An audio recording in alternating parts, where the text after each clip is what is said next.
നമസ്കാരം. റാഫ്റ്റോ ക്രിക്കറ്റിലേക്ക് അവർക്കും സ്വാഗതം. അഹമ്മദാബാദിലെ മൊട്ടേറയിലെ സ്റ്റേഡിയത്തിൽ ഇന്ന് ഗുജറാത്ത് ടൈറ്റൻസും റോയൽ ചലഞ്ചേഴ്സ് ബംഗളൂരും തമ്മിൽ ഏറ്റുമുട്ടുകയാണ്. ആദ്യ തവണ ഏറ്റുമുട്ടിയപ്പോൾ GTയെ തോൽപ്പിച്ചതാണ് RCB.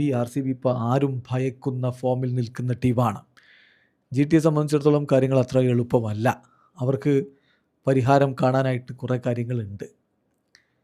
ഭുവനേശ്വർ കുമാറും ജോഷ് ഹേസൽവുഡും ഒക്കെ മിന്നും ഫോമിലാണ് RCBക്ക് വേണ്ടി പന്തെറിയുന്നതെങ്കിൽ മറുഭാഗത്ത് തീർച്ചയായിട്ടും ശുഭൻ ഗില്ല്, സായ് സുദർശൻ, ജോസ് ബട്ട്ലർ എന്നീ ബാറ്റർമാർ കഴിഞ്ഞാൽ കാര്യങ്ങൾ ചെയ്യാൻ മിഡിൽ ഓർഡറിലുള്ളവർക്ക് അത്ര കഴിയുന്നില്ല.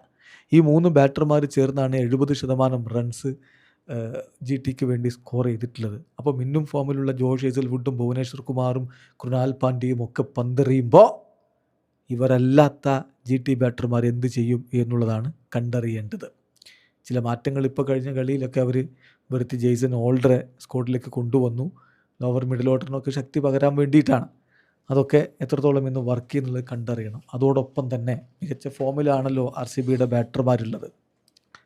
അവർക്കെതിരെ പന്തെറിയുമ്പോൾ GTയുടെ ബൗളർമാർ ഒന്നുകൂടി മികവ് കാണിക്കേണ്ടതുണ്ട്. പ്രത്യേകിച്ച് റാഷിദ് ഖാൻ കഴിഞ്ഞ 3-4 കളികളായിട്ട് അദ്ദേഹത്തിൻ്റെ പെർഫോമൻസ് താഴേക്കാണ്.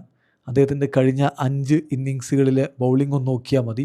അദ്ദേഹം ഇക്കണോമി റേറ്റ് 10 വെച്ചിട്ട് റണ്ണ് ലീക്ക് ചെയ്യുന്നുണ്ട്. ആകെ 3 വിക്കറ്റുകളാണ് എടുത്തിട്ടുള്ളത്. അദ്ദേഹത്തെ സംബന്ധിച്ചിടത്തോളം അദ്ദേഹത്തിൻ്റെ ഒരു റയർ ഡൗൺ ടേൺ ആണ് ഇവിടെ സംഭവിച്ചിട്ടുള്ളത്. അദ്ദേഹം ആ മികവ്, അദ്ദേഹത്തിൻ്റെ ബൗളിംഗ് മികവ് തിരികെ പിടിച്ചേ പറ്റൂ.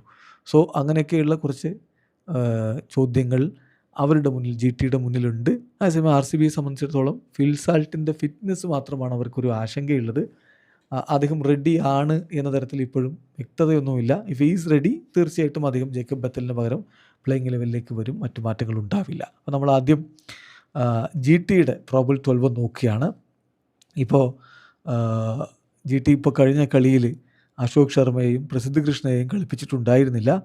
സോ അവരിൽ ഒരാൾ ഇന്നത്തെ കളിയിൽ തിരികെ എത്തും എന്ന് വേണം കരുതാൻ. അപ്പോൾ GTയുടെ ഒരു പ്രോബബിൾ 12 നോക്കിയാൽ ശുഭൻ ഗില്ലും സായ് സുദർശനും, പിന്നാലെ ജോസ് ബട്ട്ലർ, വാഷിംഗ്ടൺ സുന്ദർ, ഷാരുഖ് ഖാൻ, രാഹുൽ തെവാട്ടിയ. ഇതാണ് ഈ ഒരു മിഡിൽ ഓർഡറിൽ ആര് സ്കോർ ചെയ്യുന്നുള്ള ചോദ്യം വരുന്നത്. ഇവരുടെയൊക്കെ ഫോം എത്രത്തോളം മോശമാണെന്ന് നോക്കിയാൽ മതി. ഷാരുഖ് ഖാനും രാഹുൽ തെവാട്ടിയും ഒക്കെ.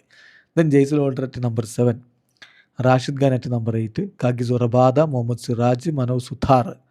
നമ്പർ 12 ഒരു പക്ഷേ പ്രസിദ്ധ് കൃഷ്ണയോ അശോക് ശർമ്മയോ ഇറങ്ങിയേക്കും. RCBയുടെ കാര്യത്തിൽ നമ്മൾ പറഞ്ഞല്ലോ, ഈ Phil Salt or Jacob Bethell അതിലൊരാളുണ്ടാവും. ഫിൽ സാൾട്ട് ഓക്കെ ആണെങ്കിൽ അദ്ദേഹം കളിക്കും. Then Virat Kohli, Devdutt Padikkal, Rajat Patidar, Jitesh Sharma, Tim David, Romario Shepherd, Krunal Pandya, Bhuvneshwar Kumar, Josh Hazlewood, Suyash Sharma. Number 12 Rashid ഖാനോ വെങ്കടേഷ് അയ്യരോ ആ ടീമിൻ്റെ ആവശ്യമനുസരിച്ച് കളിക്കും എന്ന് വേണം കരുതാൻ. സോ മികച്ച ഒരു ഫോമിൽ നിൽക്കുന്ന RCBക്കെതിരെ GTക്ക് എന്ത് ചെയ്യാൻ കഴിയും എന്നുള്ളത് കണ്ടറിയേണ്ടതാണ്. വീഡിയോ അവസാനിക്കുന്നു. ക്രിക്കറ്റ് ലോകത്തെ കൂടുതൽ വിശേഷങ്ങളുമായി റഫ്ലക്സ് എത്താം.